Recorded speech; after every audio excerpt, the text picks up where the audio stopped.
Maf'ulun li'ajli deb etistің не үшін істелгендігін білдіру үшін айтылған сөзге айтады. Қандайда бір іс істелсе, оның бір мақсаты немесе бір себебі болу керек. Мысалы, күлсең немесе жыласаң да, оның бір себебі болу керек. Саналы адам себепсіз еш нәрсе жасамайды.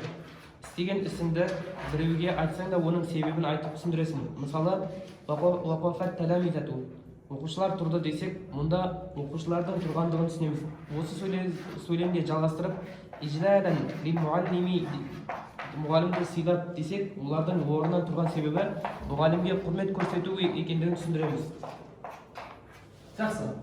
Бисмилlah, алхамдулилlah. Бүгінгі жаңа сабақ маф'улун ли ажлихи. Араб тілінде тағы да бар наху пәнінде маф'улун ли ажлих деген керемет бір сабақ бар. Ол сөйлемдегі етістіктің не үшін орындалып жатқандығын білдіретін мансуб калимаға айтады. Сөйлемде етістік не үшін орындалып жатқандығын білдіретін мансуб калимаға не дейміз? Маф'улун ли ажлих дейміз. Кітабымызда айтқанымызда кез келген етістік орындалғанда бір мақсат үшін орындалады. Не үшін орындалды десе айтады, мынау үшін орындалды. Дәл сол сияқты араб бір сөйлем қолданған кезде бір етістікті орындалудан бір мақсатты айтқысы келсе, кей орындарда не оны харфы жармен, не болмаса ли деген, не болмаса оны мансуб күйінше айтады. Міне сол мансуб күйінше етістіктің не үшін орындалғандығын білдіріп тұрған калиманы араб тілінде маф'улун ли ажлихи дейді. Мысалы, вақафат ат-таламизату. Оқушылар не қылды? Орындарынан тұрды. Не үшін тұрды?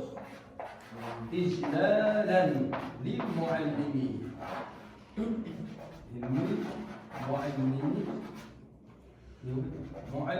Muallimi.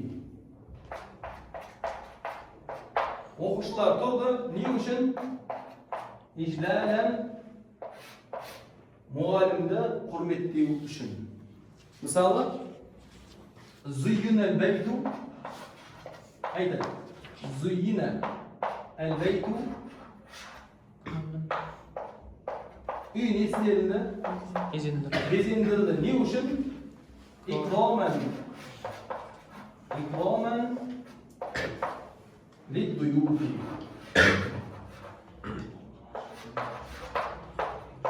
Lid-duyufi. Кімдерді? Қонақтарды құрметтеу үшін. Міне осы жердегі икраман мен осы жердегі ижлалан калималары фиилден кейін келген мансуб калима. Фиилдің не үшін істелгендігін білдіретін мансуб болған калиманы араб тілінде не дейді? Маф'улун ли ажлихи дейді. Жақсы ма? Оңай нәрсе, яғни сөйлем оқылады. Сөйлем оқылған кезде сол сөйлемнің ішінде сол фиилді не үшін орындап жатқандығын білдіретін мансуб калиманы көрсең, онда ол калима не деп айтамыз? Маф'улун ли ажлихи. Оның и'рабы маф'улун ли ажлихи мансубун ва алямат насбихи al-fatha болады. Сол біздің маф'улун бих, маф'улун мутлақтың и'рабы сияқты. Қажа қай бар ма? Ескерту. Маф'улун ли ажлихті білу үшін етістіктің алдына лима, неге, не үшін сұрағын қою керек. Соған жауап болуға жарасқан есім маф'улун ли ажлих болып табылады. Лима вақафат таламизату. Оқушылар неге тұрды? İclalan lil muallimi. Мұғалімді құрметтеу үшін тұрды. Lima zuyyinal baytu. Үй не үшін безендірілді? İkraman lid-duyufi. Қонақтарды құрметтеу үшін безендірілді деген сияқты. Түсінікті ғой да? Енді осы жерде бір керемет нәрсе айтамыз әлі. Тағы да бір ашықтанатын дүние, қосымша дүние. Маф'улун ли ажлих бұл мастар. Маф'улун ли ажлих мастар. Бізде тағы мансубтарда қандай мастар бар еді? Маф'улун мутлақ бар еді. Маф'улун мутлақ сол фиилдің мастары болып келетінде, сол фиилді не істеп келетін? Күшейтіп, қуаттап келетін. Түрін айқындап келетін. Ал мына жердегі маф'улун ли ажлих те бұл мастар. Бірақ ол өзінен алдыңғы фиилдің мастары болуы шарт емес. Бастысы бұл мастар. Сол фиилдің орындаушысы сол мастарды бірге орындау керек болады. Мысалы, мына жерде оқушылар не істеп жатыр? Тұрып жатыр. Мынау не? Құрметтеу. Құрметтеуді кім істейді? Бұнда оқушылар істейді. Көрдің бе? Мынау үй не қылып жатыр? Безендіріліп жатыр. Не үшін безендіріліп жатыр? Сол жаңағы нені қонақтарды құрметтеу үшін uy bezendirilib жатыр. Жалпы айтқан кезде біздің мафулун лияжligimiz ол не болады? Мастар болады. Тағы да бір қосымша дүние, бұл мафулун лияжlikті кейбір кітаптарда әл-мастарул қалби деп атайды. Мастарул қалби деп атайды. Яғни мастарул қалби деген нәрсе бүкіл мафулун лияжliктер жүрекпен орындалатын фиилдердің мастары болады. Жүрекпен, ішкі жан дүниемен орындалатын құрметтеу, сыйлау деген сияқты ішкі жан дүниемен жүректің орындайтын етістіктерінің мастары болады. Жақсы ма? Мысалы, қазір жаттығуларды оқып айтып жатқан кезде көрсетем мысалы. Мысалы, бізге қандай жаттығу береді? Мына жерде 29 жаттығу төмендегі сөйлемдері етістіктердің астын бір сызық, мафулун лияжlikтердің астын екі сызық сызыңдар дейді. Мысалы, бізге не береді? Зуйюнал бейту икроман лид-дуюфи. Бұл жерде мафулун лияжлик қайсы? Икроман.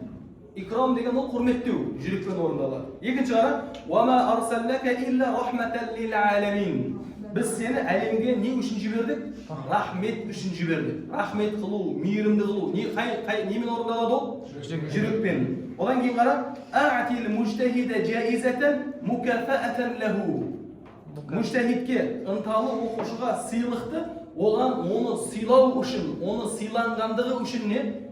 Бердің. Сыйлану деген немен болады ол? Ол жүрекпен болады. Мысалы, «Құмна икроман лил қадими». Келген кісілер үшін біз не істедік? Тұрдық. Сол жерде құрметтеу икроман немен болады? Жүрекпен.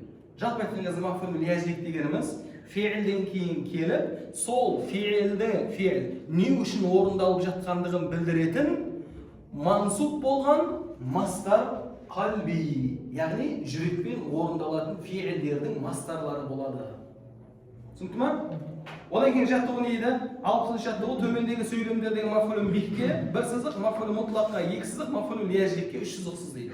Яғни мафулун бих, мафулун мутлақ, мафулун фихті не істеп шығу керек? Тауып шығу керек. Одан кейін осымен біздің тапсырмамыз бітеді екен. Мысалы, ихфаз ватанака хифзан. Бұл жерде мафулун бих бар ма, жоқ па? Жоқ. Мафулун бих. Ихфаз ватанака, ватаныңды сақта. Ватанака не болады? Мафулун бих болады. Хифзан не болады? Мафулун мутлақ болады. Васунну саунан қияман ливажибихи ва риаятан лихаққихи дейді. Осы жерде сунху дегенде ху бар. Ол мафулун бих. Саунан деген не болады? Мафулун мутлақ болады. Қияман дегеніміз мафулун лияжлик болады. Одан кейін риаятан дегеніміз мафулун лияжлик болады. Мысалы, яджибу насу يجوب الناس البلاد طلبا للمكاسب. Адамдар қалаларды білім жаңағыдай не дейді, кәсіп талап қылғандығы үшін айналып жүреді, шарлап жүреді дейді. Міне осы жерде не бар? Мафулун лияжлик бар. Қандай мафулун лияжлик? Талабан. Ал билада не болады? Мафулун болады.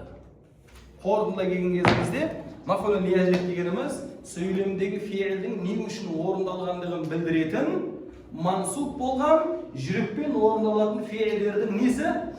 Мастарлар. Мафулун лияжлик мансубун ва аламату насбихи аль-фатхату болады.